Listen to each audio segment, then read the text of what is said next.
Unfiltered opinions.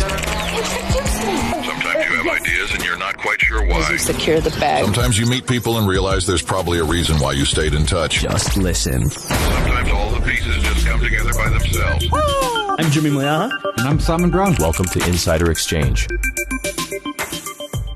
Good morning and welcome to another week's episode of Market Matters on Insider Exchange. We are live and we're looking forward to unpacking this week's market data as well as some of last week's market data. This week we're going to be taking a look at the developments from the data point. We're going to see some of the data points that came out last week. We're going to continue to see some of the data points that are going to be coming out this week as well as some of our expectations. Remember folks, we are live. We'd love to engage with you. Drop us a like, a comment, a chat, jump in the chat. We are live on YouTube. We are live on TikTok.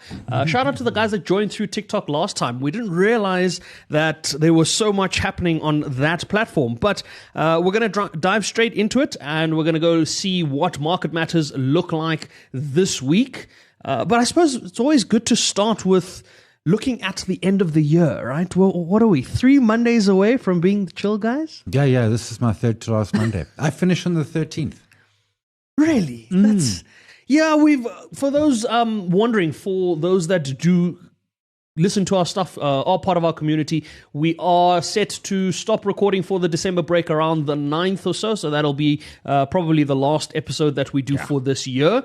We're also going to take a bit of time out. We're going to chill out with some guys that we know. And we're going to try this whole chill guy concept. Apparently that's what's happening at the moment. And we're going to give it a shot, right? So stick around with us until then. Be sure to engage with us until then. Give us your thoughts. We're also still running that Rand prediction. We spoke about it last week. We've got our Rand predictions out. Simon's at 17 Rand and 4 cents. 2 cents. Is it 1702? Sorry. Oh, stealing my cents. 1702. I had it at 1750. We've got some members of our community at 1780, others at 1740. We're going to put up a poll across all of our platforms. Engage with us on that. Let us know what your predictions are as to where the Rand will close out the year. Speaking of things that are closing out the year, the gold price starting point, because this morning I woke up and I had a look at Asian trade and Asian markets were kind of okay. And then gold gets to 2,720, then capitulates down to 2,660, like nothing's happened. I got to say, and it's bounced a bit. Where's my gold now? I'm looking at the futures, which is 26.95. The actual gold price will therefore be lower, and I can't find it on my screen. I'll give you a spot price in a sec, 2,670. Yeah, there we go, 2,670. So it has collapsed. I got to say, that run up. So we had the sell-off post the US election, and then it just kind of turned on a dime, and that surprised me. I really thought gold was going back to 2,400. Yeah, look, I think I can understand that a part of the initial collapse from 2750 to 26 or 2550 even was as a result of Trump being announced as the president. And I can kind of see that looking at where Bitcoin price is, everything kind of makes sense there. But for me, there's still a lot of uncertainty that would drive safe haven movements. You're seeing, if you look at the gold on a weekly chart, right? Yeah. It's actually, yes, last week was a full bullish engulfing, beautiful weekly close that led me to believe that we're going to go take out $3,000. If you look at how strong that week was. Now I'm not even sure. No, I mean, I still think, the story for gold remains intact, and that is weaponization of the dollar, worries about inflation, etc., etc. The story for gold is there, central banks buying and all of those. But I mean, it's just from levels of 2,300 back in June, it just kind of almost went straight up to that 2,800, which we got to late October. And it needs a breather. That's a 500 run in gold, which is a little bit crazy. So I think a nice pullback. I remember you've chatted as well, World Gold Council. I think it was Krish Gopal I spoke with. And I asked him about, are central bankers sensitive to the gold price? And he's like, well, no, but yes. I mean, you don't want to be the oak who rings about at the top. You don't want to be buying at 28 when you could buy at 23, et cetera, et cetera. So he's like, yeah, there is some sensitivity. And maybe that's what bounced it at 2,500. Because if you look at the GLD ETF in the US, we've been seeing outflows forever in a day. Yeah, and if you look at where just everything's happening, I mean, markets are kind of repricing, repositioning, moving things around, which we typically see around this time of the year anyway, because towards the end of the year, a lot of traders and investors take money off the table ahead of the festive break and then don't want to be in the markets and come back in Jan. But at the same time, this is where you kind of have your Santa rally, your Christmas rushes and all of that. You're seeing that on Bitcoin, and you're seeing it on what Warren Buffett is piling back into. He's announced 2 new stocks. He's dipping into Domino's Pizza and the Pool Company. Pool Corporation. So, fun fact about Domino's Pizza. Listed the same year as Google. Done better than Google. Really? Outperformed Google? For a C, let's be clear, a C-grade pizza. Yeah. I mean, Domino's is not the best pizza. Not the best pizza. Nothing against you guys at Domino's, but I mean, it's... But and the Pool Company, weirdly, I was listening to the Odd Lots about a month or two ago, and there was some guy on there talking about the Pool Company. I can't remember who he was. And he said it was a great stock and he loved it. But both of these are small. So 549 million into Domino's, 152 million into Pool Corp. I mean, the Oak's got hundreds of billions of cash. Yeah. And he's got enough money to make all sorts of decisions. He could buy both of those companies. He really could. But what he's done, I mean, it's classic Buffett, and we can debate valuations. But pools are big, pools are expensive, new ones to install, to maintain, to upgrade, etc., etc. Nice business. Pool companies in America, fairly regionalized, which makes sense. And then Domino's Pizza, which is just one of the, in terms of QSR, I mean, one of the absolute out and out winners in the US. Yeah. Shout out to James Morris joining us on live stream, joining us in the chat. Good luck for your CYPA board exams. You're writing at the end of the week. We wish you all of the best. Go be better than other children. And we're going to get into that. That's our deep dive for this week. Interestingly enough, we're going to look at the cost of education. So James, if you could do us a favor and just pop us how much your educational journey has cost you, and to the rest of our community as well. Please share that with us. We'd love to get a sense of it. I know when I looked back at my fees, it was horrific as a number to look at growing up, and looking back on it now, it doesn't look any better. But that's the deep dive, and that's what we'll get into a little later on in the show. Some guys that aren't having the best time in the markets at the moment. Murray and Roberts, they wrote to the JSE to suspend their shares. It's been a very tough time for them. And this is a big decision for you as a company to then say, just give us 2 minutes. We'll come back. Just give us a bit of time. and you don't come back, is the honest truth. I mean, but we spoke, they had a liquidity crisis, which is a tough space to be. But when you are a construction company, it means you run out of money on lunchtime on Tuesday and you down tools and wait for, I don't know, someone to give you an e-wallet or whatever it is. And in the meantime, you're still paying staff, it's still stuck there. And really tough. I mean, this was what, $100 stock back in 708. And their Australian business as well went through a lot where they actually, I remember there was some write-downs and devaluations and some sales of the Australian business. The order book got lightened quite a bit. They went through quite a bit there trying to just clean it up and make it look better. So, I mean, to still be at this point after those changes. Yeah, but the Australian loss was big because of the way they structured it. So normally you'd be Murray and Roberts and you'd have all of your divisions in separate entities. So if one hits the wall, no problem. They had all their Australian asset in one entity. So one hit the wall and they lost the bad business, but they also lost the good business at the same time. What the part that's hurt them now is essentially the renewable energy division, which they've been sort of keeping going, not because it was making money or even had much orders, but because you didn't want to lose the skills, and then they got a bit of traction and just hit the wall. I mean, I'm trying to see, I haven't got my dad worked for these guys, and this, I think he worked for Murray's, and then they joined with Roberts, and that was way back in the 70s. The stock has been around forever and a day, and I got to say, trying to see where it is at the moment. I mean, 1 rand 10 cents. Yep. And pretty prior much to suspension, of course. Prior to suspension. Remember the offer that they had, hey, from Aton for 17 rand, and they said, no, we're worth a whole lot more. For 17 rand. When was that offer? Many years ago. We can actually probably see it on the chart. It was probably the spike in around 2019, I'm guessing. No, it was earlier than that. Yeah, Yeah, maybe around there. There was a spike in May of 2019 up to 22 Rand. There's an offer. I can see a gap in 2018. There's a nice gap up, then it gets to 18 because they offered and then they upped the offer and then the independent board said no. But construction is tough. Construction is just tough. And we've spoken about this before. Ultimately, it's commoditized. I'm going to go back to my dad. I remember, so this is the 70s. They've got some fancy German engineer who comes out to South Africa to help them with a project on like a 3-year contract. And there's like fan people meeting him at the airport, me included.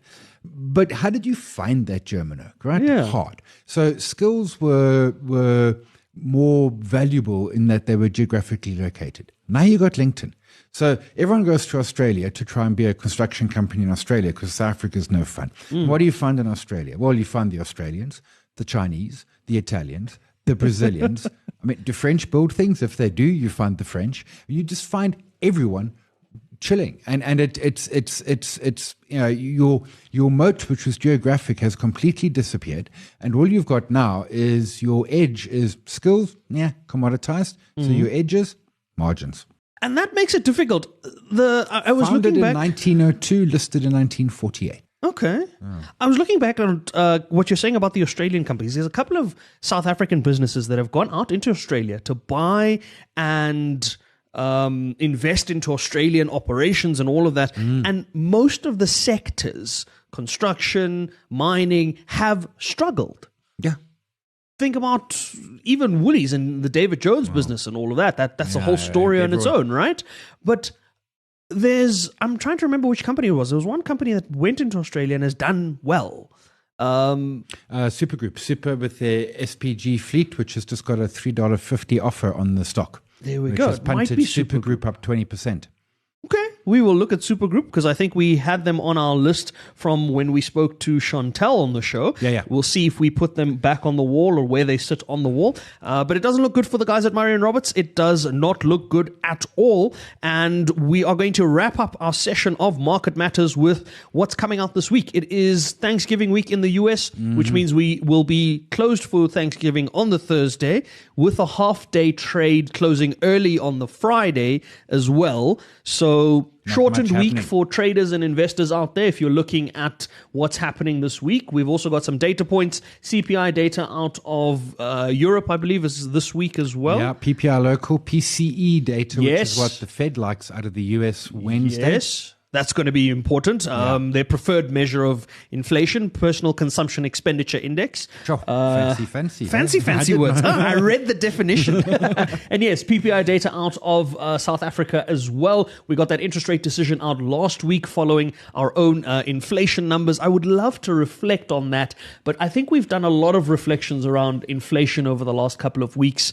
But we will. We'll nevertheless look at what dipping below 3% for South Africa means and what potential benefits could line up here, because I think that it's one of those unique spaces where we know the governor's wanted to be at this level below the 3%. He wants to push down the long-term targeting band to around the 2% range, and now might be the best strategic time to do it. But again, it's going to be dependent on growth. It's going to be dependent on all sorts of other things.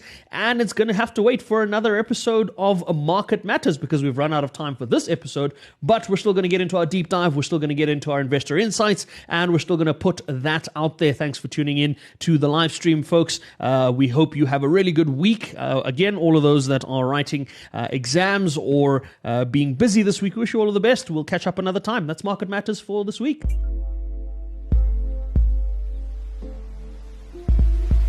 In our deep dive this week, we are taking a look at the real cost of education. Before we get into that, folks, if you're wondering why you're jumping straight into the deep dive, that's because our Market Matters streams are live streamed, so they'll be under the live section of our YouTube page. But when we put together the podcast, we'll still put everything together as one audio podcast for your listening pleasure, because we're like that. But yes, on to the real cost of education. And this came up for a number of reasons, right? So couple of weeks ago in the community, we were talking about something, and then people were commenting on our posts in the community and everything. And it's happened more than once, but lately someone said that I was privately educated and that I must keep my private education out of certain matters. For those out there listening, I went to a public school, wasn't privately educated. My parents couldn't afford to send me to Hilton. Very few parents can afford to send their children to Hilton College. And we're going to look at that. And I thought that would be a good thing to look at, is because as individuals, it doesn't really matter where in the journey you are. The moment you start having a family, this is a cost, whether you like it or not,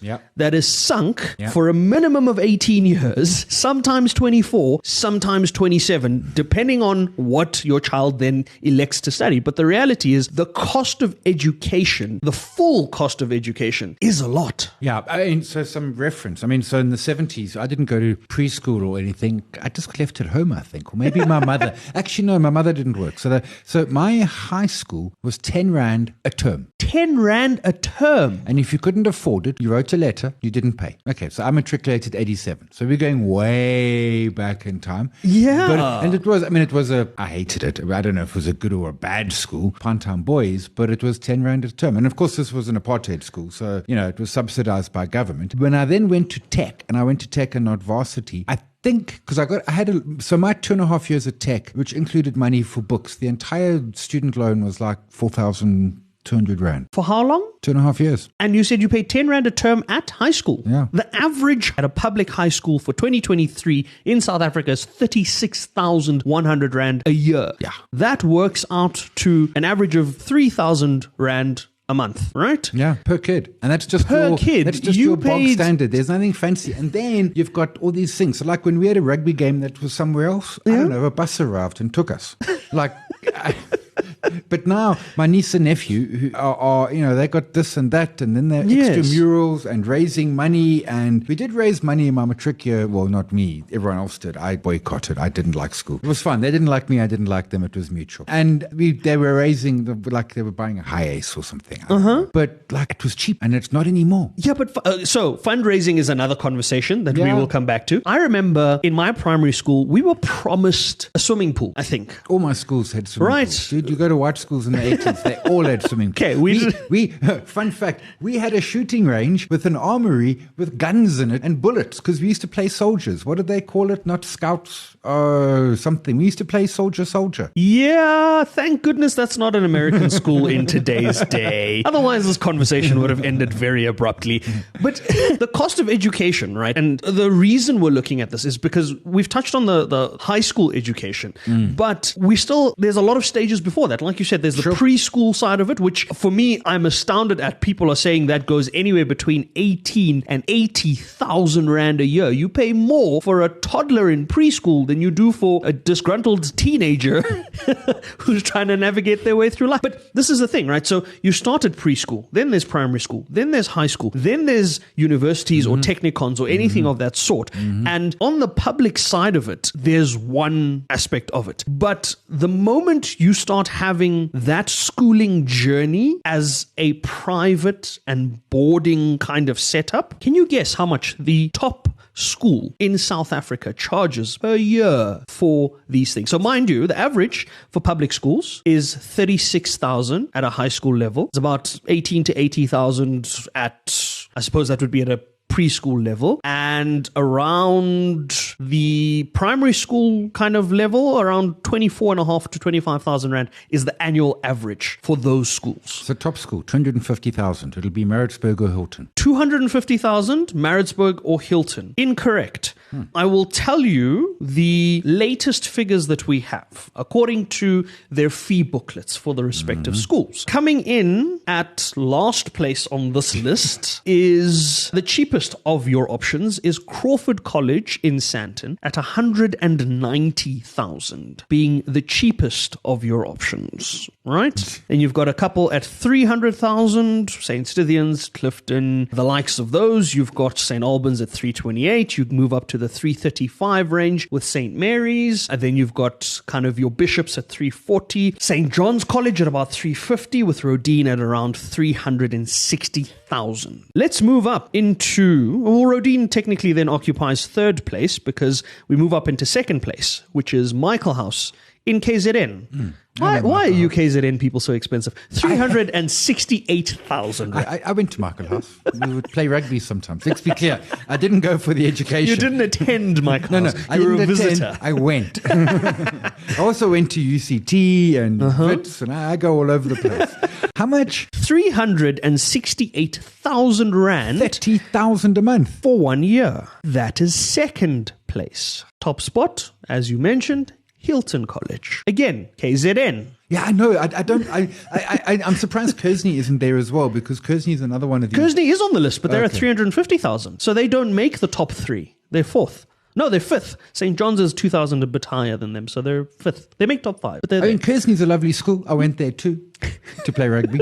In fact, I lived across the road from Kersney. So how much is the top one? How much is Hilton? Without the rounding error, 397,660. With rounding, 400,000. Yo. Let that sink in for a moment. I need to...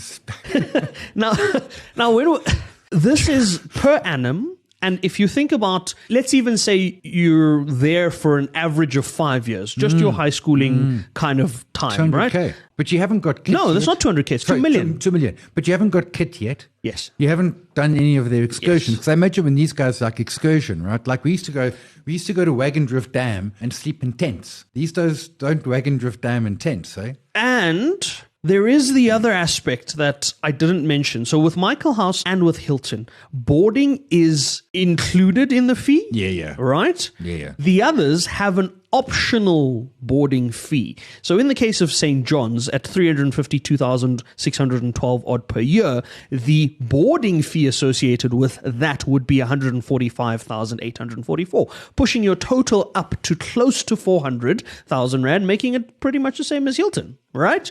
So you're looking at me like I'm making these numbers up. No, I'm just reading what I'm seeing. It's crazy. But here's the point, right? I also know what teachers earn. That's it. My mother's a teacher, right? But this is the thing. So as parents, you want the very best for your children. And for me, who doesn't yet have children, I look at these numbers and I think to myself, I want my children to have what I didn't have, right? You want them to be better set up in life, and you kind of see the aftermath or the end result of those sorts of things, right? So, for example, those kids that went to these private boarding schools with all of that, there's a certain community and culture and thing that comes with that you might not. I mean, I can think of all the people I went to school with. There are very few of them that I'm still in touch with. There's none. So the most famous person to go to my school was Wackhead Simpson. There we go. You see. So, but this is the thing. So aside from the famous people that come out of the schools and all of that, it builds in the longer term, or at least what I've noticed. Networks, right? Because the end result of it is when I then want to have my tech startup or want to build my business or want to do these sorts of things, I know my Hilton buddies that I went to school with might have access to other networks or might be in positions of influence at other companies. I could imagine a Hilton Old Boys Club is basically like the who's who of CEOs of listed companies. Yeah, but this is not to say that non-private school education is a problem here, right? We're looking at the cost of education and what you get for it. Now, is it worth it? Is it worth then saying, I'm going to invest 2 million rand into my child's high school education, not their varsity fees or anything else, their high school education, because I can afford it and I want them to have those relationships in future? Or is there something fatally flawed here that we need to be looking at? Well, I mean, the first thing is we then perpetuate class structures. Yes. Because fortunately, I went to a school where everyone was like, there were no cool people. There was no cool at my school. So we perpetuate class. Fundamentally, we do, because these old boys clubs don't let you and I in. Like, I've never been invited to an old boys at St. Stidians or some fancy Michael House or Kersney or something. For good measure, I never went. I mean, so there's two sides to the equation. How good can an education be that it's worth 2 million? Let's put the old boys part aside, or old girls. How good can it be versus how poor is the government education? But then there's a third element as well. And I want to bring that third element into it, is the employment side of it. Am I going to go and get that kind of education or that expensive education to come and sit here and be part of an unemployment statistic at a youth level of more than 60%? Or is it such that when I have a certain education, I'm less likely to be prone to unemployment? I mean, obviously that goes with different degrees of education. And as I say that, I mean, I'm looking at something that James shared with us. He was in the live stream. He shared this with us as well, saying that his courses at UNISA and for CYPA, and he gave us breakdowns of how much those cost. And that's the tertiary side of it you have to think about, is that's a factor, right? So whether you have an undergrad, whether you have a matric, whether you have a postgrad, whether you have a master's, whether you have a PhD, those are varying degrees of educational qualifications that obviously come with varying job opportunities. But in the job market, with what we see now, and you look at the social media lifestyle, you have things like influencer marketing or influencer brand building and that sort of thing, that is not something you're going to learn in an educational institution, right? If you have a child that's starting school, what is their motivation to then go through this expensive schooling process versus, as you said, the average, more affordable public schooling process? And in a country where black youth under the age of, and I forget the number, but I was chatting with Yes recently of unemployment data. Under the age of 35. Yeah, it's like 60%. So I think under 60. Under 35, it is closer to 50, but and then under 24 or something, it's 60%. So then you want to spend the money to make them not in that 2/3 of unemployed and flip them into the 1/3 of employed. Sure, but does it justify it? Does 400K a year justify? It absolutely does. I mean, and it goes back to the point, like if you don't get a job in the first couple of years after leaving tertiary or school, your options for employment just basically cater. Problem is do your parents have that money? It goes back to the class system, right? And it's worse at points, because in that same unemployment data, it comes out, if you are a white person in South Africa, your unemployment rate is like 8%, and the national average of 31.5.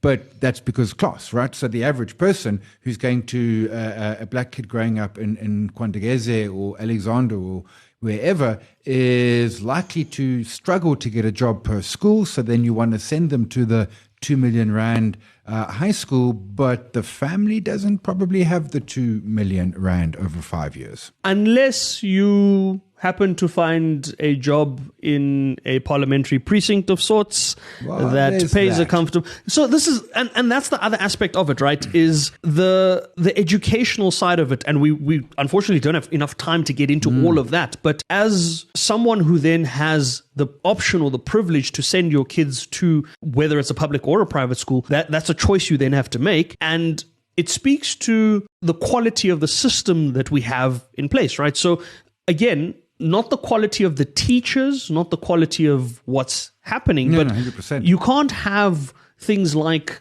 a 35% pass rate, as an example, enforced at a matric level and expect the person that passes with the 35% to have the same mathematical aptitude as someone that would have gone for extra lessons, O levels, if you're doing it at a private institution or whatever it is, and gone for that rigorous kind of testing beyond that, right? So again, further perpetuating what you're saying around the class issue, but then perhaps on the class issue, the conversation we should be having is, should the government not be providing the quality of a Hilton at the price of a public school? So fun fact, and the numbers are old and I don't remember them, but the census is correct. So we spend about 5 times more per kid on education than Mozambique, yet Mozambique kids are like 100 places higher in the world ranking in terms of, Yes. of ability to read and write. So we are fundamentally doing our kids a disservice because we are spending money. We're just not getting the benefit of that money being spent.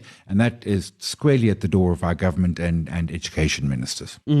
Mr. Nzabandi, we're looking at you. That's another awkward conversation for another day. Unfortunately, we've run out of time on this particular deep dive. We can very clearly tell that this is going to be the first of many more deep dives down this rabbit hole. But for this one, I think what I'd like our community to do is share with us your experiences. Tell us how much, if you're a parent, you're paying for your child's education, how much it's costing you, what you considered when you went down this road. I mean, how you decided on the schools, how you make those decisions as a parent, but as a non-parent as well. Are you planning around it?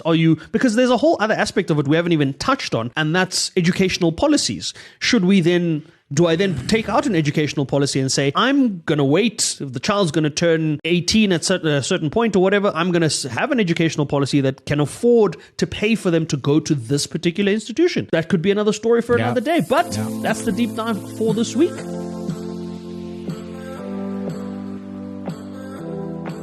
And we wrap things up this week with our investor insights. We are taking a look at import duties or tariffs or taxes, particularly where they relate to things that you might import off of platforms like Temu and Shein. We've been seeing a lot of this online lately where people have been saying they've been getting charged varying customs duties depending on what they're importing and not understanding how it's calculated, and varying calculations, whether it's on the weight of things or on the value of things. And there's a 700-page document. We're going to get into it in a second. Bear with us, right? So we're going to look at that, and we're also going to update our wall. We're going to add a couple of new picks, both local and international. We'll see if we move around a couple of things as well. I want to look at the likes of We Buy Cars that gave us numbers for the first time for a full year, and we're going to see if they are worthy of moving around on the wall. But let's start off with the import duties. It's always been a complicated thing, right? And this is where you want to have your ducks in a row, because if you're not paying the customs duties, it's not a negotiation. You just simply don't get your product. Your product gets withheld. Someone holds onto it. You don't get to see it. And whether you like it or not, for as long as you're buying from an international platform, whether it's a digital platform, e-commerce platform, or international supplier, you're going to be subject to these fees. Now, how do you then determine the import duties that you're subject to? So I don't know. So I buy from Amazon. If I'm buying from Amazon US, they tell me, and in fact pre-charge me import fees or the duties. And then if there's a difference, they will charge back or charge a little bit more, as the case may be. They typically overcharge a bit and they then refund. But I mean, I know, for example, clothing's 45%, and then there's VAT on top. Is there a handling fee that SARS charges? Is there a handling fee that the agent who's bringing it into the country charges as well? I don't know. But I can't help thinking that part of the Temu and Shein business models was this avoidance of fees. I mean, the other part, they sell and then they produce. So they don't have inventory, they don't have overstock and all of that. Well and good. But the other half, because America has the same issue. There, if parcels come in and I forget the price, I think it's however many $100, it just swoops in and there's no fees or anything like that. But in the changing world, the governments are saying, hang a sec, we want some of this cash. And of course, the Fashinis and Mr. Prices and Truers and all of those are complaining like heck as well. So for those out there that might be wondering, at some point I used to shop on one of these platforms and then suddenly I'm paying more taxes or whatever. There were changes that were made, right? So previously, imports under 500 Rand were subject to a 20% customs duty, but were exempt from VAT. However, SARS has now changed that to a 45% duty and a 15% import VAT. And the VAT's on the duty as well? That's it. And now the VAT is calculated differently. So when you're calculating VAT on imported goods, you are looking at the added tax value to determine how much VAT you pay. So there's a complex calculation. It's on the SARS website. We'll put up the link in all our platforms and all our socials as well. So effectively what you do is to calculate the VAT on the imported goods, you first need to determine that added tax value. So you would take the customs value plus 10% of that customs value, plus any non-rebated duties that would be levied on the goods, times that by 15%, gives you the added tax value. That added tax value is then multiplied by the 15% VAT rate to give you the VAT applicable to that particular thing. So that's why you will see that people now have varying levels of things. Apart from that, there's also the fact that there are other levies that are imported. So when you're looking at duties on imported goods, it's the customs duties that you would be subject to. Yeah. But sometimes, if you are dealing with a good that has been dumped into South Africa, there's anti-dumping and countervailing duties that you might be subject to as well. Then there's also the VAT, obviously. So the dumping goods as well, depending on what you're buying. So if you're buying... Don't buy chicken or cement on Temu is what you're saying. Don't buy chicken or cement on Temu. Yes, that's exactly what we're saying. So, but that's the thing. So depending on the product that you buy, so you'll see that your Temu or your Shein receipt looks different to someone else's, and that'll be based on the product that you buy and the VAT code, or how that VAT item, or not VAT item, sorry, how the import item is treated Because there. some things don't have, I mean, electronic goods. Yes. There's no import duty. Right. But then also, the other aspect is the region that you're purchasing from. This doesn't seem like such a big thing, but SARS has that 700-page document we spoke about that outlines the various rates at which things are taxed at. So 25%, 30%, 40%, or whatever. But if you're purchasing something from a country like Zambia, right, that might not necessarily be on a platform like Temu or Shein, but that is an e-commerce transaction, and Zambia happens to be part of the Africa Free Continental Trade Area agreement, then you might be subject to lower taxes. So that's something else to take into account as well, is the tax relationship between where you're purchasing the goods from and South Africa as a country. So I don't know if all of the Temu or Shein products themselves are all sourced in China, because then that would be the relationship between China and South Africa. Or if I'm buying a Rolex via the Temu platform, we can debate the Rolex later. I know what you're thinking. Do not think that. That's not what I'm implying.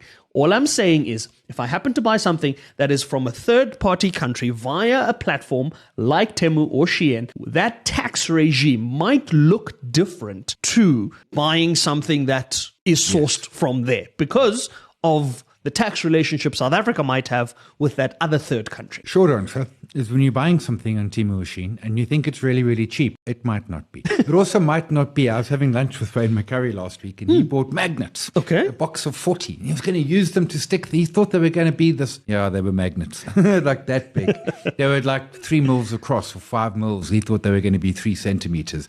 It did say it in the small print. He hadn't read the small print. Read the small print. Remember a platform called wish.com? Read the small print. Yeah. And understand that, particularly with clothing, it's going to probably end up being double what you thought quite easily. That's it. Yeah. That's it. And then you also have to debate whether or not it is worthwhile to pool your orders together. You and a couple of friends ordering together in bulk. Maybe that works out cheaper. Maybe you incur a lower cost. I don't know. You'll have to do the math on that. But we're going to leave it at that for now, because we're going to get into our picks. We want to get into as many of the picks as possible. If we need to dip into this a little bit more, if we need to clarify some things, let us know. That's why the community pages are out there. Share with us your thoughts and your experiences as well. And we will come back to this and see if there's more to unpack here. But hopefully it does help. We're going to put up, as I said, the links to where we found the calculations on the SARS website, as well as the document that was shared by SARS with all of the various rates that are being charged. So don't say it's us that came up with these numbers. We found them from the South African Revenue Services and other places that officially publish this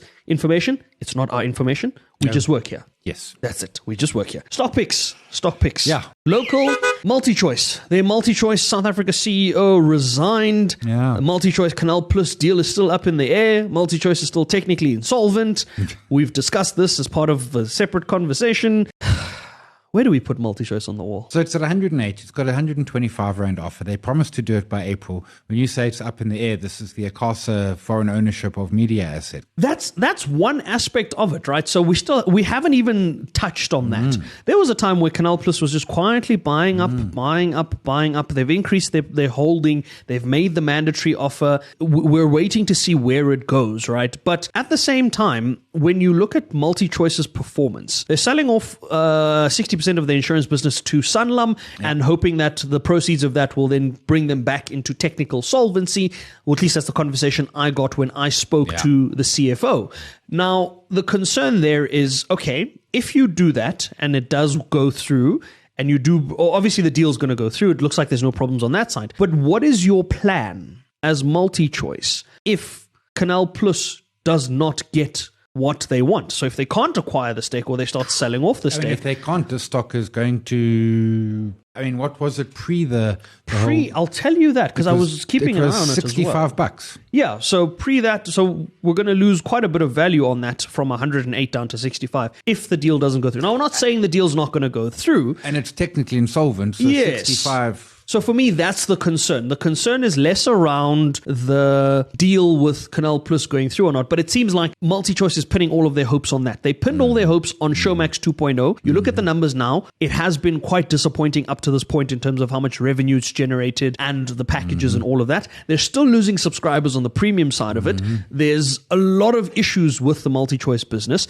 And my question then becomes, where as an investor do I get the confidence to go into MultiChoice knowing that my upside is going to be capped at 125 because that's where the offer is going to come in at, and my downside, that doesn't even look attractive. Yeah, thanks, but no. Think I'm busy that day. Right, so MultiChoice for us at the moment is not going to make it into the special place on our wall that we like, but where do we put it on the wall? Do we have an alternative for MultiChoice, or do we just plain avoid it? Not locally, we don't. We don't have one locally. Offshore, you've got Netflix, you've got Disney to and all the others. Those are offshore picks. No. So locally, we don't have an alternative to MultiChoice. We're going to avoid it until further notice. We know exactly where we're putting it. Sorry, guys. It's tough. It's tough out there. WBHO, we were looking at Murray and Roberts in our Market Matters. We looked at their operations and that business. WBHO also in the construction space, also a difficult time for construction companies. We have been seeing a lot more positivity in the form of the conversations around infrastructure development and focus on infrastructure, turning South Africa into a construction site, blah, blah, blah. That bodes well for the likes of WBHO. How well, though? And the stock has run. Hey, it is like that is a wild chart. But it's still not expensive. I mean, my consensus forecast says forward PE is 7.5. Okay. Which is cheap. Price to book is a little bit higher, but decent-ish amount dividend yield. They also ran into some problems in Australia, but they have resolved that at this point in time. I got to say, if you're looking for construction, a lot of folks will say Steph Stocks, but that's an Eskom story, no less, no more. Yeah. It's either you buy the suppliers such as the Afrimat, you buy Robex, or you buy Wilson Bailey. Yeah. Avenge, I don't like either. Okay, so if we're looking at this at 214 odd Rand a share, is a lot higher than the 60 Rand a share you could have gotten it at last year or even 2022. 22, yeah. Right? So it has run. Are you waiting for a retracement? Because the other thing is, and I will reference this forever now because this is going to be our North Star of stocks that run like that. Sprouts. Farmers market.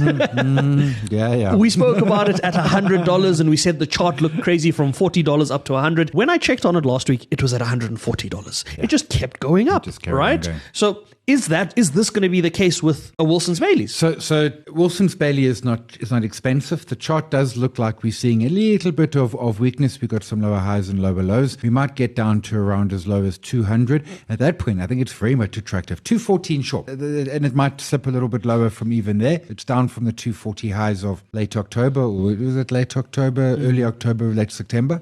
I don't think it's expensive. I do think you might get it cheaper. And those is often famous last words. Ooh, this one's going lower. Whatever. Yeah. Me and my sneaky bids, which are still there, waiting. Wait. No, well, one day they'll be tricky. If we go into a recession, everything will be cheaper and everything will be easy to buy. Like it. Okay, so we like it. We'll add it to the wall. You said the forward PE 7 dividend yield. Dividend yield is not particularly exciting. Dividend yield is 2 and a bit, forward PE 7.5. We are definitely adding WBHO to the wall. While we're looking at the local stuff before we move off, we buy cars under neutral, and that was because we were waiting to see a maiden set of results. Those results came out. The share price has doubled since listing and everything. They have a lot of inventory that they're cycling through. They're managing the business. Do we like it enough to move it out of neutral? Yeah, I think so. So what was headline earnings? Headline earnings per share, 91 cents. That's for the year. So it's not cheap, but forward earnings are much better. They've only got about 5% market share in an industry that is ripe for shaking up. We've discussed before that buying or selling a car on Elos Street was no fun. Now at least we can have a better experience. Yeah. And I know there's oaks out there on the Twitters and everything who are hating on them, but it is markedly a better experience. Yeah. And it's not the cheapest stock you're ever going to see, but it's not crazy expensive. And if you look at its forwards, it's on a PE of 18 to 20. It's not cheap, but it's not bad. The question is, do you want to go with one of the others like a CMH or a Motus? But Zeta, they're in a fundamentally different place. These guys are secondhand. The trend we're seeing worldwide is cars are expensive. So it used to be 1.15 secondhand cars per new car, and now it's 1.44. And that trend's not going to reverse in a hurry, I don't think. So I think it is about it. I don't think it's the cheapness it was at 20, and I didn't get it then either. It's actually now 42 and changed, almost 43. I think it's looking good. You think it's looking good? I don't know. There's something about it that still concerns me. I mean, they've got a very big they've got a stronghold over the market, but we're not going to dig into this. This is not a We Buy Cars segment. We will come back to that. We'll decide what we do with it. Simon wants to move it. Let's move to the international picks. Starbucks. Yeah, I have two problems with Starbucks. I have one thing I absolutely love about Starbucks. Which is? Their business model on effectively being a bank without being a bank. Oh, well, there's that too. It's a phenomenal model.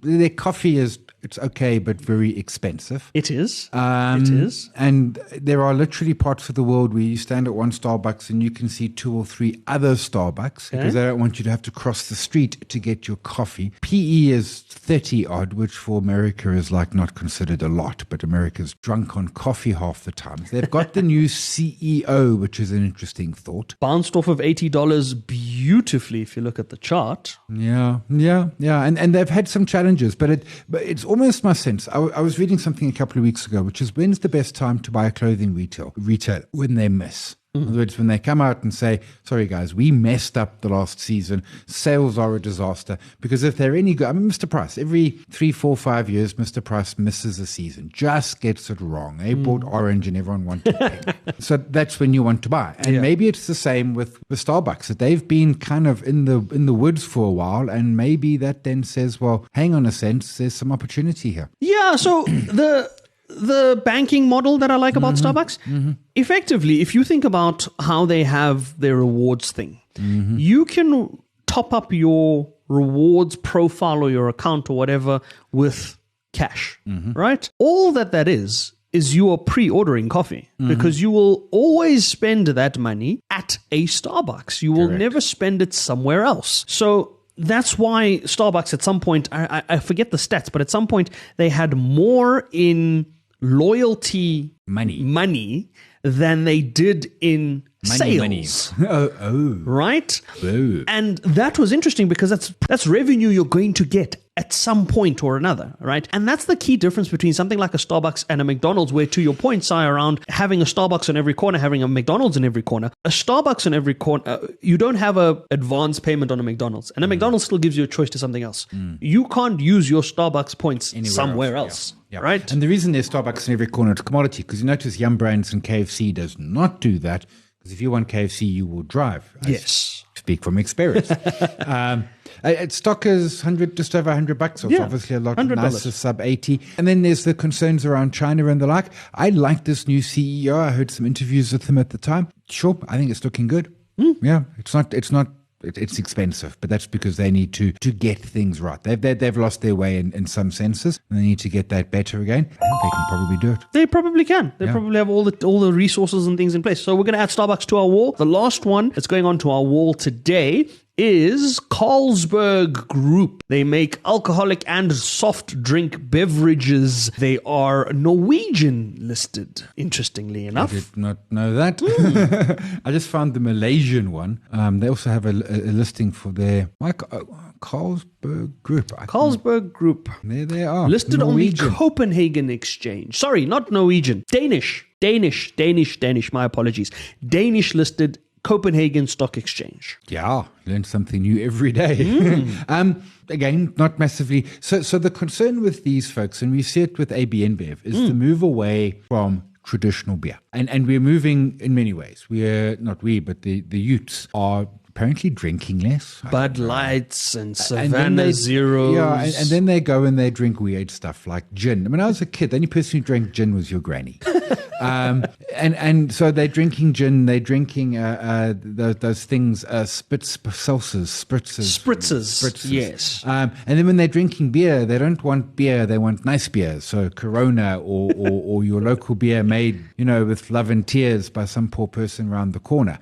So they've got those headwinds. But then I don't know enough about the group to sort of like make it work. And they sell beer and other beverage products, China, UK, internationally, craft and specialty, alcohol-free, founded in 1847, headquartered in Copenhagen, Denmark. Yes. I just like them because they're Denmark and we could do a site visit. That's it. I like Danish. We haven't looked at too many stocks in Europe. I think we've done a lot of stocks listed in the US because obviously that is main exchange and all of that. But when you look at the likes of and the Carlsberg, price has come off a whole bunch. It really has. Like that. It's forward PE 13.5. Price almost at 2020 lows. Look at that candle. Look at that chart. Come down quite nicely. Yeah. Very good entry point potentially here to be getting in around this range. I mean, you've got quite a bit of upside here to it. And if we're at pandemic levels almost, barring that spike down obviously in the pandemic, then you might very well be in a unique position here. I think I like it. And they're actually illegally cheaper than AB InBev. Okay. That makes it even better. Okay. This is interesting. Yeah, for sure.